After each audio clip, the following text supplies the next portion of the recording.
آخر میں صرف یہی پیغام ہے سب کے لیے کہ دیکھیں مسئلے مسائل تو بہت سے لوگ بتا دیتے ہیں کہ جی یہ مسئلہ ہے. لوگ اکثر یہ بات کرتے ہیں کہ دیکھیں یہ والی بھی حدیث بائی دا وے یہ قیامت کی نشانیوں میں سے ایک نشانی ہے.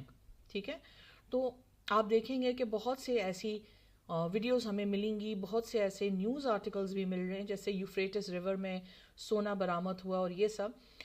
تو لوگ جو ہے کہتے ہیں کہ قیامت نزدیک ہے. وہ تو سب کو معلوم ہے، وہ تو رسول اللہ خاتم النبیین صلی اللہ علیہ وآلہ وسلم نے فرما دیا تھا 1400 سال پہلے اپنی انگلی مبارک سے. He kept his two fingers so close to each other and آپ صلی اللہ علیہ وسلم نے فرمایا کہ قیامت اتنی نزدیک ہے. ٹھیک ہے، تو قیامت تو دیکھیں آنی ہے. ہر انسان جو فوت ہو جائے اس کی قیامت تو اسی ٹائم پہ شروع ہے.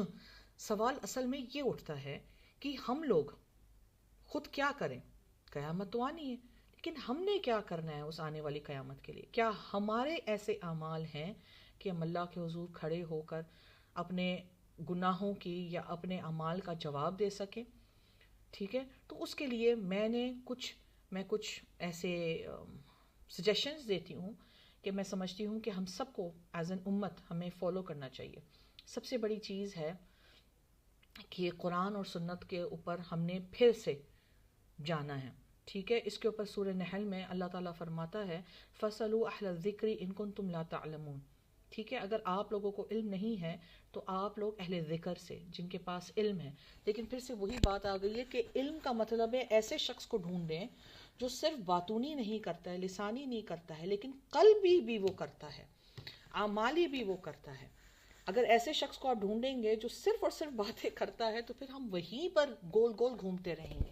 پھر وہی فلسطین میں جیسے مسلمانوں کا جو حال ہوا ہے اور باقی دنیا کچھ نہیں کر سکی ہے وہی کنٹینیوس رہے گا. امت خسارے میں ہی جائے گی. اور ایک بات یاد رکھیں، میں یہ بات بہت کلیئرلی ایک بات کہنا چاہتی ہوں. اکثر جو لوگ ظلم، زیادتی، گناہ، حرام کو دیکھ کر منہ پھیر لیتے ہیں یہ کہہ کر کہ یہ ہمیں افیکٹ نہیں کر رہا ہے، اس سے دور رہو، یہ فتنہ ہے. ٹھیک ہے، اور ہم اس کو نہ برا مان رہے ہیں نہ برا سمجھ رہے ہیں. یہ فتنہ کل آپ کے گھر تک بھی پہنچے گا. ٹھیک ہے، یہ نہ سوچیں کہ اگر ہم نے ایک چیز سے منہ پھیر لیا ہے، کیونکہ ہم دنیا داری میں پڑے ہوئے ہیں. دنیا جو ہے فانی ہے، آخرت ہمیشہ کی ہے.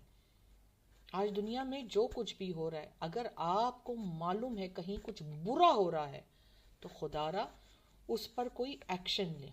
اور اگر ایکشن نہیں تو کم از کم اس دل میں، اپنے دل میں اس چیز کو برا مانیں. اتنا ایمان ہم سب کو رکھنا چاہیے. فلسطین میں جو کچھ بھی ہو رہا ہے ہم اگر کچھ کر نہیں سکتے تو کم از کم اپنے دل میں برا مان کر جتنا بھی ہم کر سکتے ہیں، ٹھیک ہے، اتنا ہم کریں. دوسری چیز ہے کہ ہم اپنی نیت کو صاف کریں. ہماری نیت ہمیشہ خالصاً اللہ کی رضا، رسول اللہ علیہ الصلوۃ والسلام کی رضا کے لیے ہونی چاہیے اور کچھ بھی نہیں. ٹھیک ہے، تیسری چیز ہے کہ ہمیں کوشش کرنا چاہیے، یہ کچھ تجاویز ہے، آپ اس میں مزید اور بھی ایڈ کریں، لیکن میری طرف سے یہ جو کچھ میں نے سوچی ہے کہ جو تجاویز ہیں کہ یہ جو مسئلے مسائل ہو رہے ہیں کہ جہاں پہ آج کی تاریخ میں ایسے عالم دین پیدا ہو رہے ہیں جو ان کے زبان تو شکر سے زیادہ میٹھی لیکن ان کے دل بھیڑیے کی طرح ہے، تو ہم اس پہ کیا کریں. تو تیسری چیز ہے کہ ہم کوشش کریں کہ ہم ایک ہو جائیں. کیسے؟ اعمال کے ذریعے.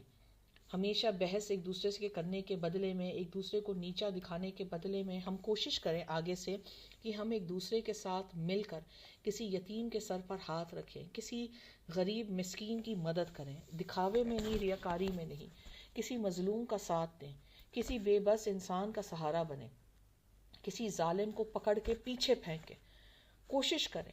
یاد رکھیے امت ایک ہوگی جب ہم سب ایک دوسرے کے ساتھ اچھے کام میں ایک دوسرے کی مدد کریں گے.